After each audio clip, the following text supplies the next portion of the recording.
Morning and welcome to Breakfast Extra, Saturday edition, where the kettle is hot, the banter is hotter, and sometimes the headlines can burn. Today, however, we start with a eulogy. Yes, I know it's an unusual way to kick off your weekend, but when the news breaks, we have no choice. We serve it fresh, and even if it's from the Vatican, and even if it's sad. Pope Francis, the people's pontiff, has passed on at the graceful age of 88, leaving behind a legacy so rich even Netflix can't keep up, and I mean that literally. The Conclave, that's the movie, has jumped the charts because everyone's wondering who's next.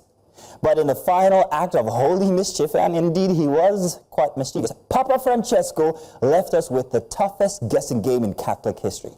Will it be an African pope? A black pope, maybe? Now, wouldn't that be divine reparation? A colored man wearing the white cassock? That'll shake up Rome. It'll shake up history. In fact, it's going to shake up Twitter. But this wasn't just the Pope of unpredictable legacy. This man, well, he opened the church doors wide. He kissed the feet of immigrants, embraced sexual diversity, and confessed, yes, indeed, he did confess to the church's failures. Imagine your president coming out and saying, my fellow Nigerians, indeed, I did mess up. Never going to happen. So you see, the Pope, it wasn't just from around here. And speaking of presidents, our own President Tinubu is taking notes from the Vatican, we hear, but in all the wrong ways, people are saying. Now, it would seem that while Francis chose humility and spiritual wealth, our dear leader has opted for luxury and solar panels. Word on the street is that the president is planning to take Aso Rock off of the national grid. 10 billion naira worth of let there be light, because the rest of us can apparently survive on candles, prayers, and power banks. Who cares? Is it inspiration, you ask, or is it insulation? Are we creating our own Nigerian Vatican now, cut off from the suffering masses? And that's taxpayers' money, by the way. Oh no, it's not Vatican coins. So if the leaders are going off-grid, maybe we should also too, shouldn't we? Except for the fact that, unlike them, we can't afford it. But, as in George Orwell's Animal Farm, all animals are equal, but some animals are more equal than others. So what can you do? Now, from one holy U-turn to another, Niger State Governor Mohammed Umar Bago recently declared dreadlocks illegal for schoolboys, but then the very next day he undeclared it. Perhaps the Holy Spirit of Twitter touched him, and while we chuckle at this and say whatever we want, let's be honest, it's a reminder of how governance in Nigeria is becoming a game of say it first and then think later. Whether it's locking your hair or locking accounts, we've watched our rights shrink faster than money in your pockets in these Tinubu comics. Now, in the past year, the rights to live freely, or even express freely, or even breathe with pride is slowly being legislated out of us. We say it is well, and then we pretend like as if heaven is going to fix it. But nobody is rushing to ask what has to happen before you get to heaven. Spoiler alert, you have to die first. And that's even if you believe there is a heaven. And on that grim but somewhat funny note, let me say to you guys, let's live a little, because you're still here, you're still breathing. And so, let's just hope. But then there are other things we could do. Let me welcome my co-host Judith Atibi, who joins me now as we roll out another fresh edition for Breakfast Extra. Judith, you are welcome. Any special things or notes from through the week that you want to talk about now? First of all, woohoo! Woohoo? What? To the newcomers in APC. Oh, from Delta State. Yeah, that's right. We are talking about that. Congratulations! That was a takeover, a usurpation of the century, if you ask me. Oh, goodness, I love it. Oh, yeah. Congratulations! I should be in their color, too. We get to talk about that today, as we also focus on the Pope's funeral, who I think is one of the most iconic individuals of the century, if you ask me. And it's sad to see that he's gone, but then again, his legacy does live on, doesn't it? I am looking forward. You know what? The man isn't in the ground yet. I'm going to close my mouth and not say anything. Have you seen Conclave again? Have you seen it before? Are you? You've seen it? Mazina, let's not do this. You are Catholic after all. Like everyone in my circle, when I saw it, I went like, that was my hyperfixation for about I guess it would be. I guess it would be. A quarter. I am not joking. So it was a hyperfixation. So I guess certainty. Today, you are the experts today because you've seen the movie. Like she's done the research. So you know. See. First of all, and then secondly, the monologue from Ralph. The fact that he didn't win the Oscars for that role. Interesting. Very true. You know what? Fixation. You don't. How about we do this, Judith? I will not be on the show today as we're focusing on the Pope's funeral because you have all the notes. I'm out. You do the rest. Come back here. Hello, welcome. You're watching News Central Television. Welcome to Breakfast Extra. Sorry, I was fixing my head to be all ready for you. But hey, getting ready for Saturday editions where we serve you the weekend headlines, sunny side up. And here's what's on today's plate. First of all, we get started with a heartfelt tribute to Pope Francis, the reformer Pope whose death at 88 leaves a legacy of diversity, humility and disruption as well. And we spotlight the emotional Anambra Town Hall where traditional rulers, citizens and police clashed and connected over insecurity in the southeast. And that's following News Central's Town Hall meeting on insecurity in Anambra State. Then we track global attention on Pope Francis's funeral, which is today, and it's a farewell gathering of world leaders and the faithfuls in St. Peter's Square. Looking forward to that one. And we'll be unpacking rising kitchen stress in West Africa's food crisis with jollof inflation tearing through Nigeria and Ghana's households. How much does it cost for a pot of jollof rice for an average family of 5? You're going to find out all about that soon. And then from there we head to Delta State where Governors Sheriff Oboriwori and his predecessor Ifeanyi Okowa, they have dumped the PDP for the APC. So the question is, what does this defection mean for democracy and opposition politics? We're going to talk a lot about that on the show as well. And also, we raise the heat in our perspective segment. Should Aso Rock's 10 billion naira solar switch inspire or enrage Nigerians still stuck with 4 hours of power? 4 hours? I know. You get 4 hours? Please, where do you live? I have to come there. 4 hours is admirable. At this point. If I tell you what I actually do get, you might actually want to move. Oh, what? 20 hours. 20 hours? I know. I do know where that place is. I saw you jogging one evening. I just didn't call out. Yeah. I know the street. You were wearing a grey tank top. Wait, what? For real? I could kill you. I stalk you. Yeah. She doesn't know. About twice now. 2 times. It's just me. It was you, yes. So the grey tank top and then the white... what do you call them? Slacks. No, black slacks.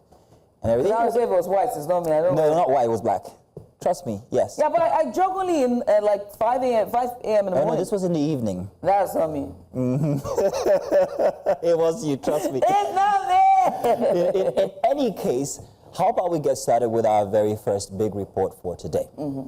Now, as insecurity continues to plague Nigeria's southeast, News Central Television took a bold step to convening its latest town hall series in Anambra State, gathering voices from the grassroots to chat the path forward. The event, held on Thursday, assembled a diverse group of stakeholders, including traditional rulers, farmers, civil society activists, and law enforcement, and also everyday residents. The discussion was emotionally charged and focused primarily on the human cost of insecurity. Stories of murders, displacement, fear, and the erosion of trust. The Anambra session zeroed in on the secessionist agitation of IPOB and the widespread economic disruption caused by the group's sit-at-home orders, while CP Ikioye Urutugu, the state's commissioner of police, called for more civic support in tackling violence. Tensions rose even when he accused some traditional rulers of harboring criminals and herders, an accusation that drew fierce rebuttals. Still, there are moments of unity, particularly as participants proposed ideas for rebuilding community trust and also deepening transparency in local policing.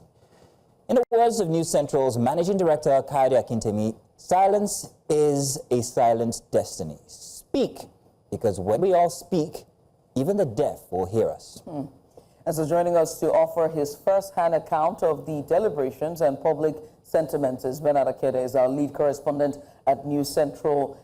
He also was at the event and he covered it as well. Bernard, thanks so much for joining us and a very good morning to you. He joins us virtually live.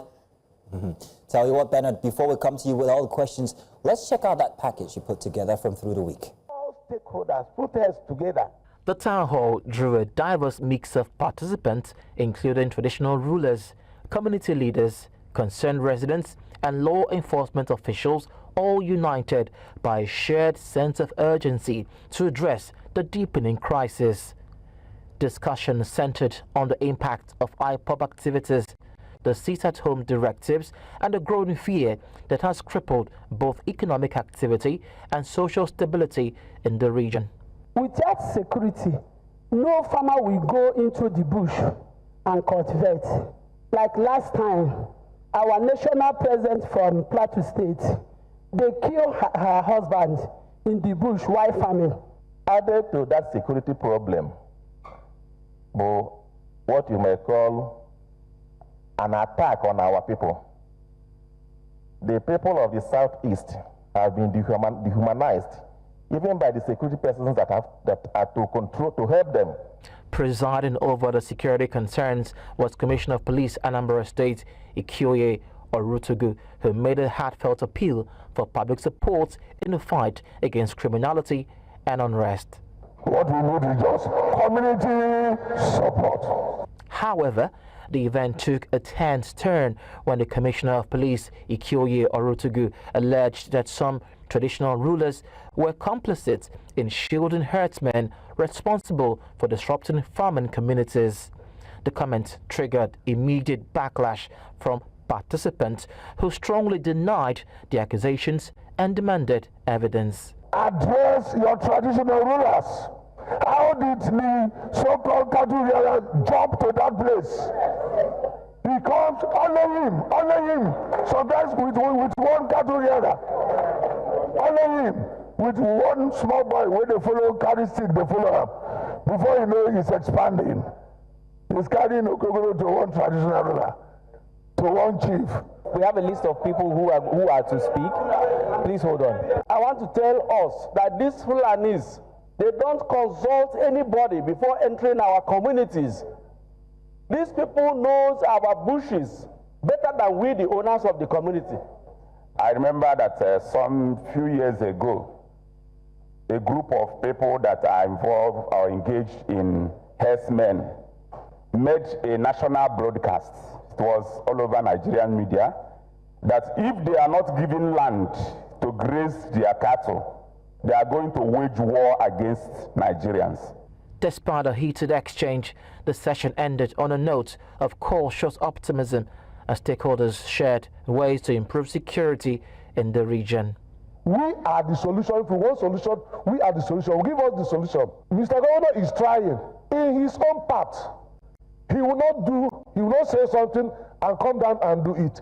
Anambra State in general is very, very much free from drugs. Of course, it is an established fact that there is a nexus between drugs and crime generally. In a pivotal moment, the managing director and editor-in-chief of News Central Television, organizers of the town hall meeting, secured a public pledge from Commissioner Orutugu to consistently engage with citizens and ensure transparency in policing operations. The bottom line in all of this is there is an understanding here that CP Anambra, for as long as there's an assignment in Anambra, he will create time and the police will listen, and we're hoping that the information provided will lead to intelligence that will make it possible for us to say Anambra is now cleared of all forms of insecurity. As the Southeast region continues to grapple with insecurity, the call from this town hall is clear. The time for listening and collaborative action is now. Now let's go back to our guest, who happens to be, of course, Bernard Akede, who chaired the event. Bernard, you're welcome once again here on Breakfast Extra. Good to see you. Thank you for having me, guys. Thank you for having me. I was still in the newsroom yesterday when you literally rolled in with your 2 bags from Anambra State. Welcome back, and such good work that you do through the Town Hall series. So first off, let's get your first-hand experience of the ambience, the moment that happened through the entire event. Well, I think it was a laudable performance by the entire team of New Central and, of course, the attendees of this particular town hall. It's one of the, I mean, we've done town hall, we've had town hall gatherings where we've talked about security and insecurity. So this one wasn't expected to be so different. However, in certain ways, I'll say it was a bit different, such that there was ample participation and response from the people when it came to the questions of insecurity in the states. Now, the good thing for me is that we were fortunate to have the state commissioner of police himself attend this particular town hall gathering. We've had instances where we have representatives of the commissioner of police, people like the public relations officer of the police in that particular state. But in this case, we had the commissioner himself, which gave a good avenue for the people to put forth their complaints to the commissioner and for him to respond. Sadly, I'd say that we didn't exactly get the kind of response that we wanted. Well, I don't think we got the kind of response we wanted from the state commissioner of police.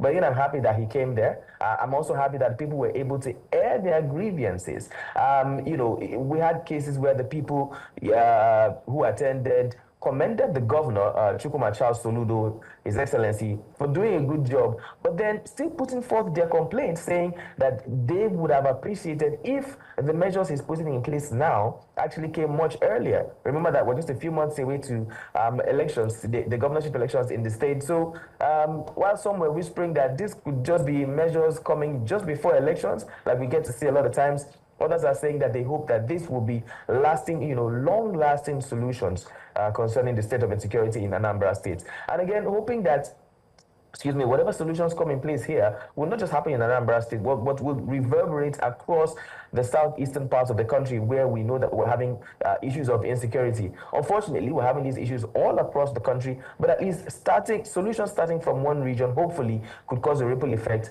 across other parts. So again, it was a healthy, rich conversation session, lasted longer than we planned, but then that's what you get when the people are actually out to talk when issues concern them and issues affect them. Again, I think it was a laudable performance by New Central team, and I'm grateful to the people of Anambra State who turned out in their numbers, over 100 of them, about 180, if I'm not mistaken, aired their views, put forth their grievances, and we're hoping that their voices eventually will strike one or two chords and get to the levels where solutions will eventually be sought. Right. I mean, Bernard, like you rightfully put, well attended. We saw the traditional rulers, the paramount rulers, as well as the commissioner of police, and we saw the back and forth there between them, and the fingers being pointed and chords being struck. Give us your first-hand account of what really happened between and the allegations that were flying left, right.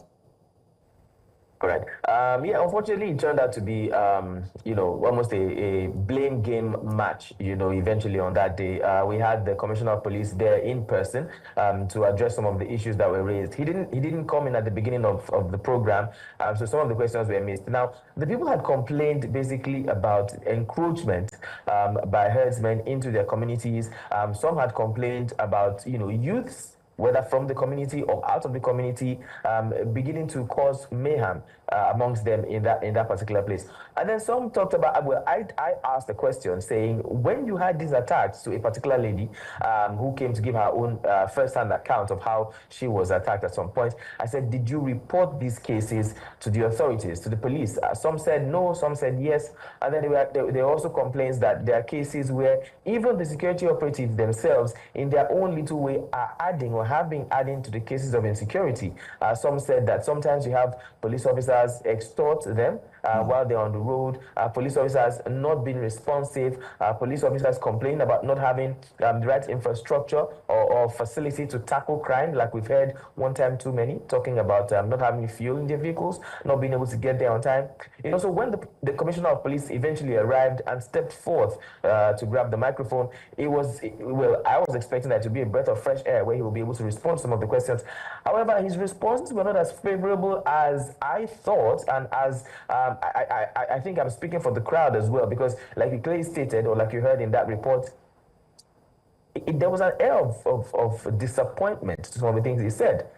First of all, the traditional rulers, like you also clearly stated, debunked part of his statements where he said that these herdsmen who have encroached into their communities were let in by some of the traditional rulers. They turned that down and debunked it. He talked about the police officers themselves not being adequately equipped. But then the question is, if you, the commissioner of police, is complaining that, or if you are complaining that your men and officers are not adequately equipped and you're making this complaint through the people, is that going to instill fear? Or is that going to instill more confidence in the people? You know, that was a part of confusion for me. And he made some other statements that really got the people riled up, you know, where they were hoping that the police will have more answers. Unfortunately, led to some more questions. Again, I think this town hall, what made it unique for me is the fact that in trying to address one situation, we were able to unearth several issues that may have been existing before, but we just brought them to the fore. For example, we tackled the issue of insecurity. The police also brought up, and the commissioner himself, you know, if I might add, brought up the issue of the police officers not being adequately equipped. So you can say that this town hall also brought that to the fore. You could also talk about, you know, the issue of the herdsmen encroaching the city. We had somebody who talked about going back to the master plan by ECOWAS, that there actually are pathways for livestock to graze in different ECOWAS nations. So it was a town hall where we were, you know, we had like lesson sessions from ECOWAS. We had the police coming to complain about their own inadequacies, and then we had the people complaining to the police about how they've not been getting as much assistance as they deserve and as they require. Again, my hope is that all of these complaints would get to the right and the appropriate quarters, so that solutions, which is what this was all about, will begin to show face. Bernard, it's very interesting that it had to take a New Central Town Hall to actually bring these matters to the fore. Even the police complaining at a New Central Town Hall meeting to who? Reminds me of that track by, what's her name, Omar Me, If You Ask Me Now, Who I Go Ask? But in any case... I literally sang that song in my head. You know, the drama that played out with the CP and the chieftain there, I think it was a chieftain because he had the traditional tusk with him, regarding the herders. Now, there seems to be some gaps here when it comes to intel regarding the origins of these herders. So is it that the police have no idea where they're coming from, where their points of entries are? Because it will mirror the instance we had in Jos, where the police came to say, we don't even have any idea what's causing the problem. So it seems to be a general thing through the Nigerian apparatus of police. Was there any specific indication of where the origins of the herders are from? Well, there was no specific indication of where they are from. However, I think one of the things that CP said, which actually did resonate with what we've been hearing in different parts of the country where there's been encroachment by herders and attacks as well, is the CP did request or did suggest community engagement and community or communal security, basically. The police officers, as we know right now, the country is under-policed. Right, and so is Anambra State. So they would require the services and the assistance as well as collaboration of the people of these communities. The police may not be there all the time to know where these herders come from. And I might add, or if I might add, herders have been moving across the country for decades, for centuries, if you like. I know I served in the South many years ago, and they had, as at 2010, 2011, they also did have these issues of herders encroaching into their farms. So I think what the CP was saying, which actually did resonate with what I've heard, across the country several times, is that community policing, not necessarily by officers of the Nigerian police, but by the people of the community, could actually help in intel gathering, such that the people who are occupants and who are residents in your communities. So when you see strange faces, when you see them coming in, you should be able to raise alarm and engage them. Yeah, but Bernard, before you go too far, doesn't that breed a sense of mistrust or distrust between people who are supposed to be Nigerians? If we're asking the people to do their own policing, don't you think that one group of people would feel that, oh, it's our responsibility to lord it over the rest? Aren't there flaws in that kind of system? Definitely, and I was going to get there. There will be flaws in individual policing or in communal policing, as a matter of fact. But then the onus would lie on the people of the community to find ways, and we're beginning to see that happen now. Different areas, different communities, different maybe even states or regions. I was going to say have begun to create their own type of local vigilante groups. We have the Amotekons in the southwestern region, and then in Anambra State they have the one they call Agune Chamber. If you look into that report, you'll see some gentlemen in front wearing some green and yellow looking uniforms. And I had asked earlier because we had gotten cases of some of these local vigilantes being a bit heavy and high-handed on the people, which means that they will need some kind of training for them to be able to properly police their communities. However, it should not be out of the activities of the police, who are constitutionally saddled with the responsibility of guarding and safeguarding lives and property. So it has to be a collective effort by the constitutional police of the land and whatever communal security architecture that has been put in place by these particular regions. Again, I'll wrap up this question by saying that, as the CP did say, it has to be a collaborative effort. We cannot take away the fact that the actual duty of the police is to secure lives and property, which is one of the #1 responsibilities of any government. However, in this case and in Nigeria, we have come to see that the people themselves at some point would have to take their own security into their hands. And so being vigilant has to be #1. And then collaborating with the police force and with the security architecture already in place has to become #2. The hope is that this security architecture we're talking about is adequate enough, strong enough, and capable enough to tackle these issues. Well, I mean, whether local or collaborative effort, one thing is certain: the sit-at-home order still stands. I wish there was enough time for us to dissect that as we head into the gubernatorial elections in November for the state, but there's not enough time. Bernard, we must say thank you for taking out the time to join us. Bernard Akede, lead correspondent for News Central, giving us a bit of insight following the News Central Anambra Town Hall meeting on insecurity in the state. Let's go on a short break, shall we? When we return, Afua Hagan joins us live from Rome for more update as the funeral for Pope Francis begins today. Stay with us.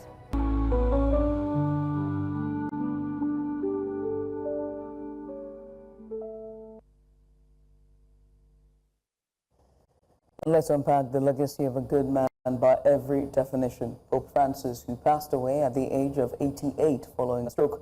He leaves behind a transformative legacy that reshaped the Catholic Church's approach to inclusivity, social justice, and global engagement.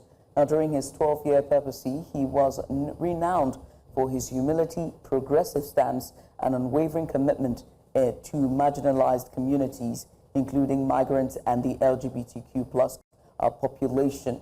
Now, his death has prompted an outpouring of grief and reflection worldwide, with tens of thousands paying their respects at St. Peter's Basilica in Rome.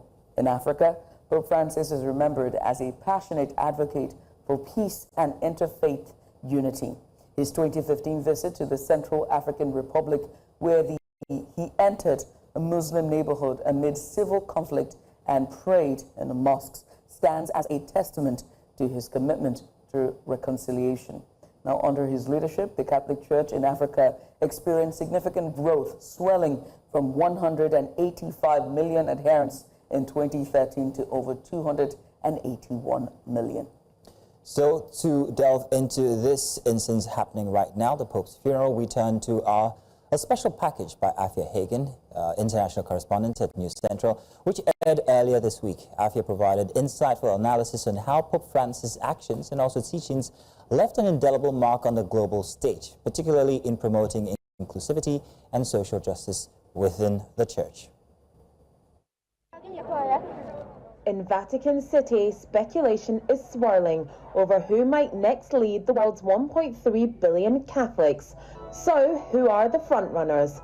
Cardinal Pietro Parolin, Italy's 70-year-old Secretary of State, is seen as a moderate continuity candidate closely aligned with Pope Francis. Parolin has handled delicate negotiations, notably with China, earning both praise as a diplomat and criticism as a pragmatist. Luis Antonio Tagle from the Philippines, aged 67, could become the first Asian pope. Once considered Pope Francis's preferred successor, Tagle champions a more compassionate stance on social issues, but retains conservative views on abortion. From Ghana, 76-year-old Peter Turkson could make history as the first black pope in centuries. He's recognised for advocating action on climate change and economic justice, whilst maintaining traditional church positions, albeit with softened views on homosexuality. Hungary's Pieter Edro, at 72, represents the conservative wing. Known for strict adherence to doctrine, Erdo has openly opposed some of Pope Francis's progressive initiatives, aligning closely with nationalist ideologies. Italian Cardinal Matteo Zuppi, aged 69, appointed by Pope Francis, leans progressive, notably engaging diplomatically as the Vatican peace envoy to Ukraine. He's liberal regarding social issues and committed to addressing poverty and marginalisation. Portugal's José Talentino Salasa de Mendonça, aged just 59, is admired for modernising attitudes, but may be seen as too young by fellow cardinals, wary of delaying their own chances. Mario Grech from Malta, aged 68, initially conservative, has evolved to support progressive reforms, including roles for women within the church and criticism of restrictive European migration policies. Pier Battista Pizzaballa, aged 60, the Latin Patriarch of Jerusalem, gained international attention by offering himself as a hostage in Gaza to free children, marking him as a compassionate leader, but leaving his stance on controversial issues largely unknown. Lastly, Guinea's Robert Serra, aged 79, is a staunch traditionalist, outspoken against gender ideology and Islamic fundamentalism, and would also represent a historic choice as the first black pope in modern history. With no clear frontrunner, the conclave's decision remains uncertain, echoing the surprise election of Pope Francis himself in 2013. For News Central, I'm Afua Hagan.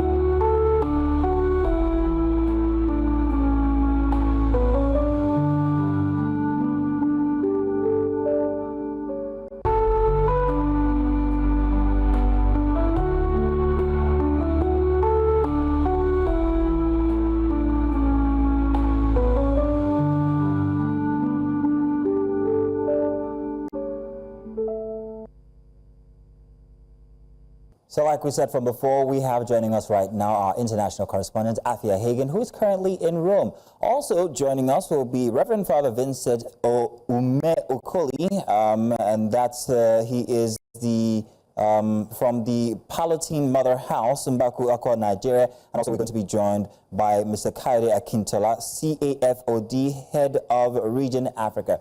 Gentlemen and lady, you're welcome. But first, let's begin with our international correspondent, Afua Hagan. Afua, good morning. And, well, thank you for joining us this morning. Please, if you will, tell us what the ambience is like in Rome where you are as we prepare for the Pope's funeral. Well, good morning from Rome and good morning from the Vatican City within the walls of Rome. Look, as you can see around me, it's a strange atmosphere. Look, I've been to Rome before. It's usually very buzzy, very busy, and you can see that today, but there is a somber atmosphere. We are one street away from St. Peter's Basilica because I wanted to give you an idea of the people that are flowing into St. Peter's Basilica for the Pope's funeral, which begins in a matter of like 20 minutes, 10 a.m. local time here in Rome. Thousands upon thousands of people are walking up to the Basilica, some of them queuing from 4 a.m. to be able to be part of this historic occasion. Look, the city of Rome, usually, like I said, very busy.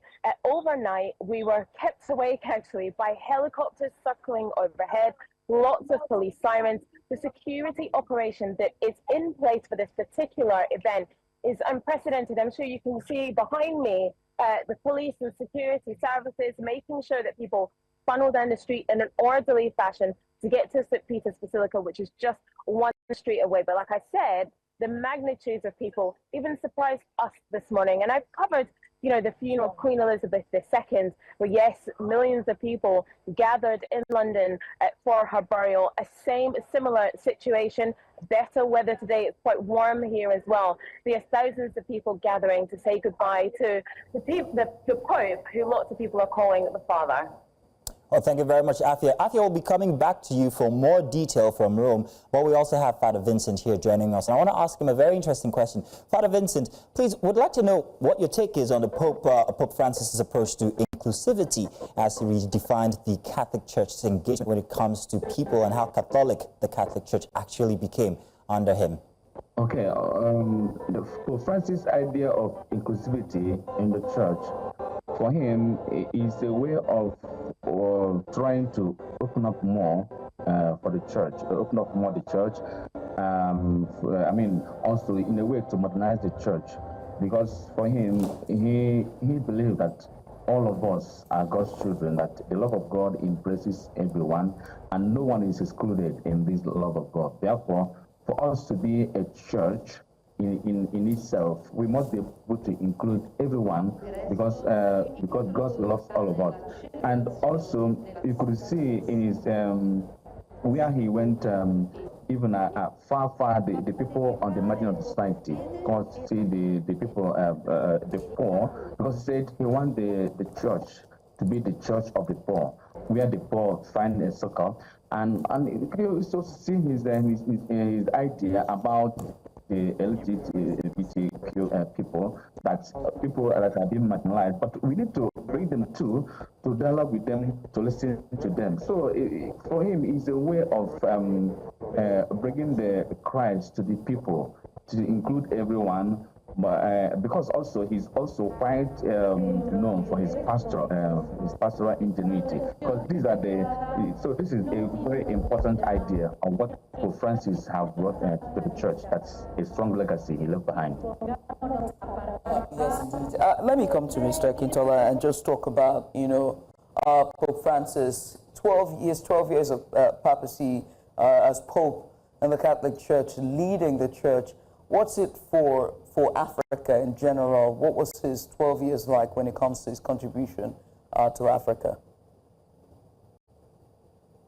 Thank you very much for having me this morning. I think Pope Francis' legacy for Africa, I probably will put it maybe in threefold, and using actually the headline that you have used this morning in terms of faith.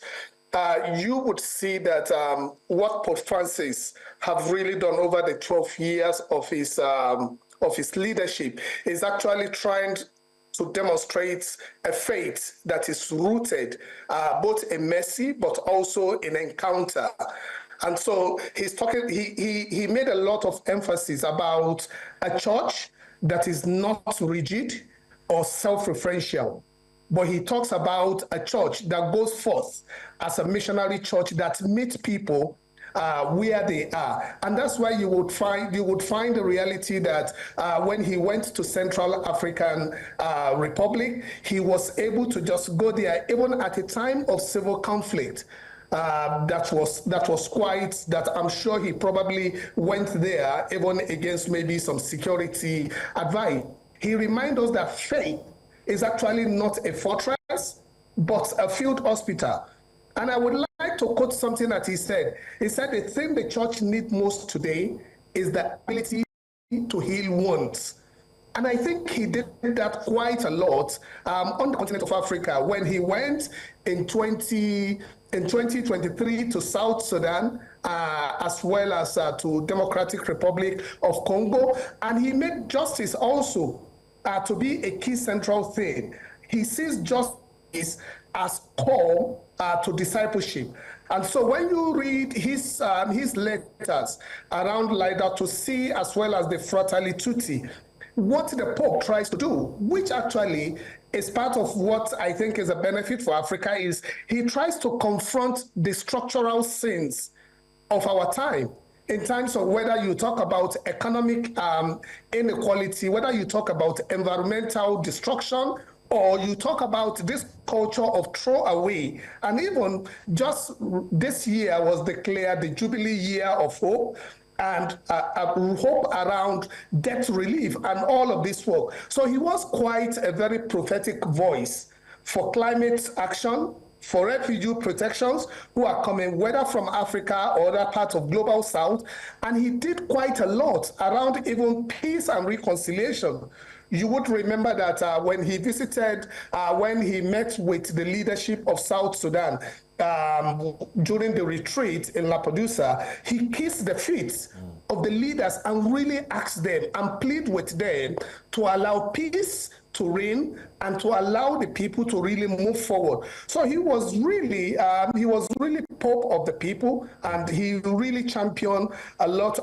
I guess maybe, I don't know, he became a true voice for the global south within the system. And I think he's going to be fondly missed, but he will be remembered for quite a number of his legacy. I mean, he's reimagined what the papal leadership should look like for the world. So that's what I think part of what his legacies within Africa will be. Okay. I just wanted to say to the viewers that what you're seeing are live images from the Vatican currently as the Pope is lying in state there. As we expect the funeral to begin, we'll be bringing you live images. We have our international correspondent, Afua Hagan, who is in Rome. And Afua, I'll be coming back to ask you something about the Pope's legacy. But Mr. Kintala, while we're on you, I wanted to find out what you thought. Pope of the people, the people's pontiff, call him what you say, he definitely will be fondly missed. But do you think that his method of disruption was actually responsible for the Catholic Church's growth from 2013 from 180 million to 280 million? Do you think that has a direct correlation, Mr. Akintola? I probably think there would be a correlation in what he has done, because like I rightly said to you, and I listened to Father Vincent as well when he talks about the inclusivity, talking about the church for the people, the church for the poor. And I think the Pope really epitomized, that in terms of him trying to live to meet people where the people are. So I think for me, his walk around all of these different areas has really helped the church to grow, particularly in the global south, because we've seen quite a large rise in the number of people growing in the church in the global south. Talk about Africa or Latin America or even in the Asia. And I think that's quite very important one,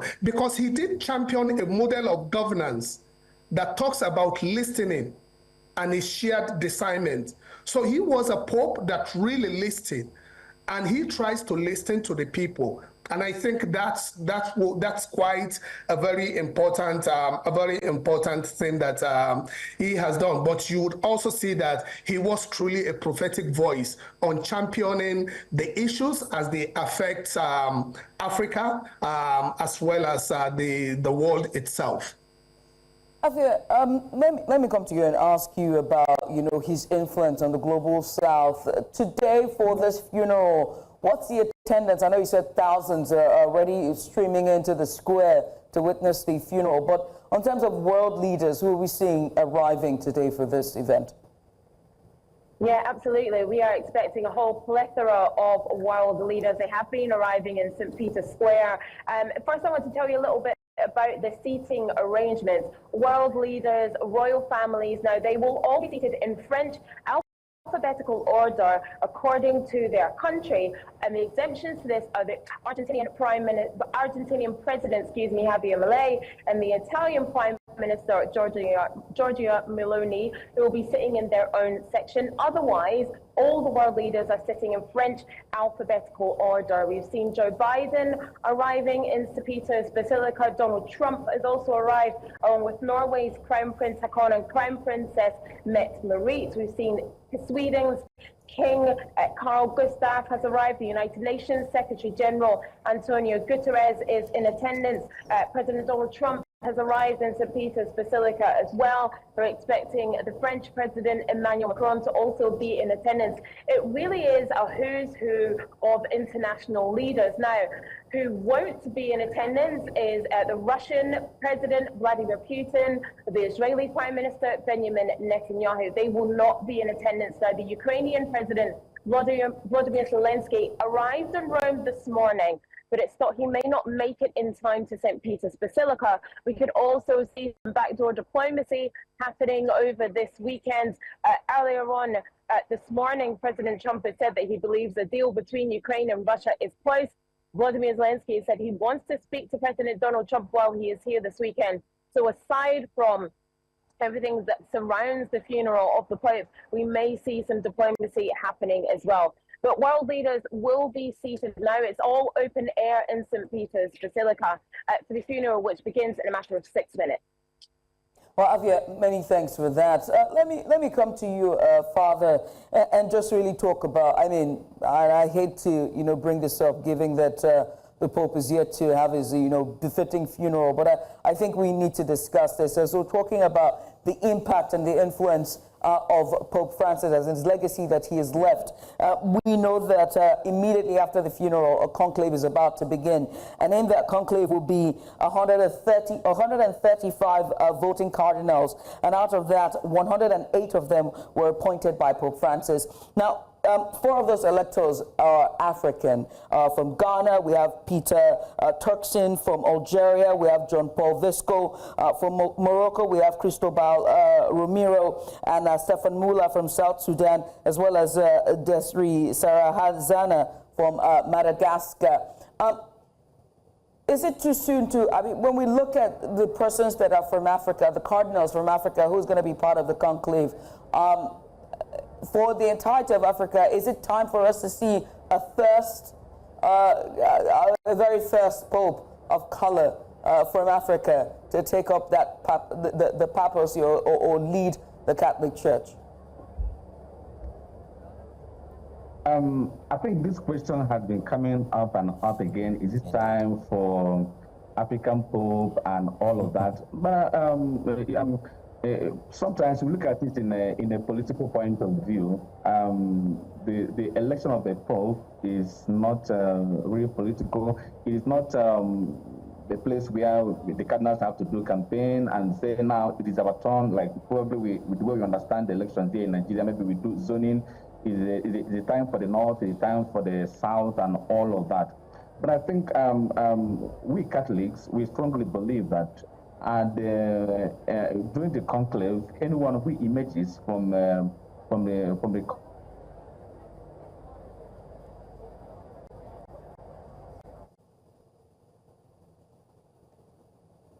We might have lost Father Vincent there. We hope that we get him back, perhaps maybe soon or later. But we'll move on. Afua, I'm going to come back to you again. Remember I said I had a question regarding the Pope's legacy to ask you. Now, the Pope is responsible for the selection of most of the very diverse cardinals that we see that are candidates for the papacy. How much influence do you think this has? Or some people say that he was rather mischievous in his selection, and that has put the Catholic Church in such a state currently. We are looking at perhaps maybe what might be the longest conclave ever. But how much influence do you think his choice of cardinals will have in the selection process that we're looking forward to? Absolutely, and that's something that everybody is, really anxious about. And just to correct something that Judith said, actually, conclave does not begin immediately after the funeral of the Pope. Conclave begins no sooner than 15 days and no later than 20 days after the funeral, after the death of the Pope, excuse me. So the soonest that conclave can begin is next week, Monday, the 5th of May. Now, we have a 5-day window in which they can decide when conclave begins.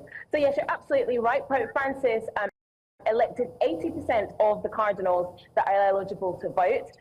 Pope Benedict had a ruling that 120 cardinals can be picked to vote, but there's 132 that are actually eligible. Now, does that mean that we are going to see a Pope that is similar to Pope Francis because he elected 80% of those cardinals?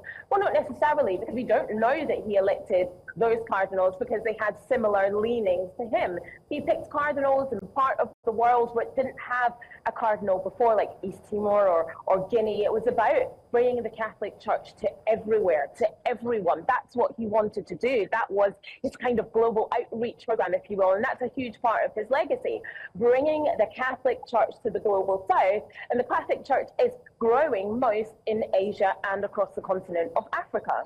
So yes, you know, we had a lot of talk about, is it time for a Pope from Africa? Is it time for a Pope from Asia?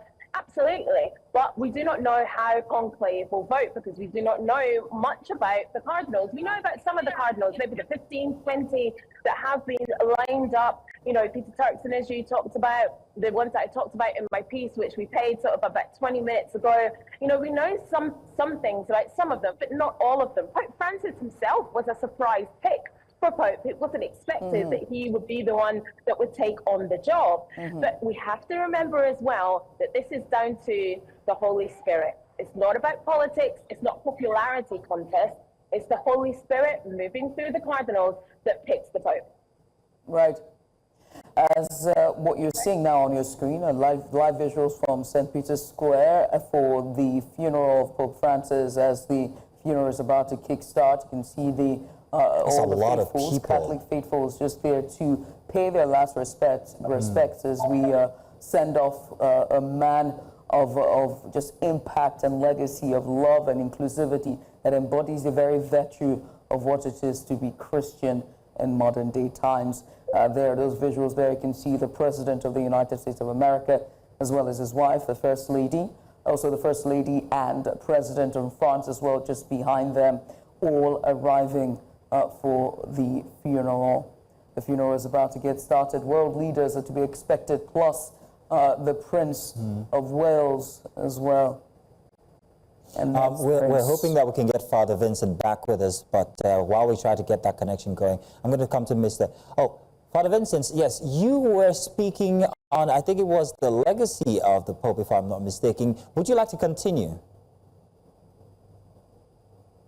Okay, I was speaking about, she asked me about if it's time for African Pope. Yes, indeed, that was true. Go ahead, please. Yes. Okay, I was saying, it is not a political something, like we could say it is our turn, like we do in Nigeria here. It is to zone the presidency to the south and north and rotating and all that. I think for us Catholic, we strongly believe that anyone who emerges at the end of the conclave is the choice of the Holy Spirit. That's why when the cardinals are moving inside the Sistine Chapel, the invocation of the Holy Spirit and the saints are being called upon to come and intervene, to come and use the cardinals to elect a pope for the people, for the church, and for humanity. So at the end, so anyone who emerges, we believe strongly that is a God's choice for us, and we have to follow him as our shepherd. So that's exactly what we are going to see. So it's not a question of where the person comes from or the color of the skin, doesn't matter, because as a church, we are one family, we are one body. So where the one comes from is accidental, not substantial substance. So we pray that the Holy Spirit will illumine the canal to be able to elect a pope for the people, that we uphold the doctrine of the Catholic Church, just as Pope Francis has done when he was alive. All right. Reverend Father, I must say thank you. But first, we understand that, Afua Hagan, we have to let you go now to continue just to give us more insight there and a more situational report live at Rome at St. Peter's Square. Afua Hagan, our international correspondent, many thanks for joining us. As Afua leaves us, let me come to you, Mr. Akintola. But first, I just have to say that I do hope that the Holy Spirit, leaves it on the hearts of 135 cardinals to pick a man from the African continent this time. But to you, Mr. Akintola, the world is that we're seeing a shift in world views. It's completely from 12 years ago when Pope Francis took the mantle, and now a lot has changed, whether it's immigration rights, whether it's war in Sudan or Ukraine, Russia war, or even Israel and Gaza. I've been informed that we have All right, so I'm just going to go with you, Reverend Father, because I understand that we've lost Mr. Akintola. I was asking, with the world as a people, I don't know, or certain times is the word I'll use. The economics is taking a nosedive. We've seen trade wars between China and the U.S., Canada. The list is endless. We've also seen sentiment of immigration, illegal migration, and immigrations. Mr. Akintola is back. Can we go a three-way sky so then I can just see who I'm talking to? Mr. Akintola, thank you. I was saying, the worlds have changed. Times are changing, abruptly. From when the Pope Francis was on 12 years ago and now, a lot has changed. There's wars going on at the same time. Sudan, not Rwanda, it was a country now. Central Africa, Ukraine, there's Gaza and Israel. There's also sentiments about migration. So much is happening, so much is changing.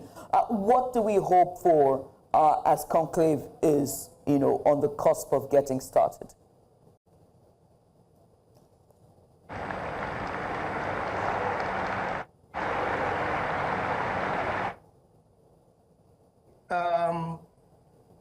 In terms of maybe when the conclave gets together to elect the new Pope, I think I really do not. I think the interest should not be about where the Pope comes from, whether it's from Africa or from Asia.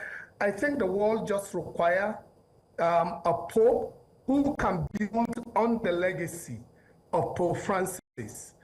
And when I talk about somebody who can build upon the legacy of Pope Francis, I'm talking in terms of a Pope with a prophetic action on some of these key global issues.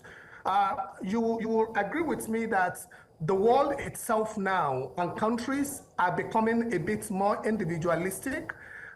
So you actually need a Pope who can, with a skill, who can build consensus, who can actually bring people together. Because the world faces crisis of climate, crisis of conflict, crisis of poverty and migration. So the world required a Pope that will be bold with a moral voice on global inequality, on peace building, whether it's in Sudan, in South Sudan, in Ukraine, in Gaza, and a Pope with a bold moral voice on issues of ecological justice. A Pope that can continue to champion a church of the poor that would defend the dignity, but also challenges unjust system. So a Pope that would bring about the vulnerable people and the people who are marginalized, women and young people, bring their voice into that decision making, and a Pope who can actually deepen interfaith solidarity to address some of this global concern. You did remember that Pope Francis actually went to Sudan with the Archbishop of Canterbury, but also with the moderator of the Church of Scotland. And many times he has also met with leaders of other faiths, like the Islamic faith. So you need a new Pope that will deepen that interfaith solidarity. But also, you also need a Pope who will continue to build on the reform of structures that will prevent abuse within the church. I think that's what I would say in terms of who the next Pope. What sort of Pope should we be looking forward to and expecting as the cardinals go into the conclave? So there is there will be a lot of expectation on whoever emerges as the next Pope to be able to build on the successes of Pope Francis. Right. Yeah, I mean, big shoes to indeed fill in for Pope Francis and his legacy that he brought in. Would you also say the same, Reverend Father, the shoes that the next Pope, would hopefully fill in? And at a time like this, should the church still remain the voice for the poor?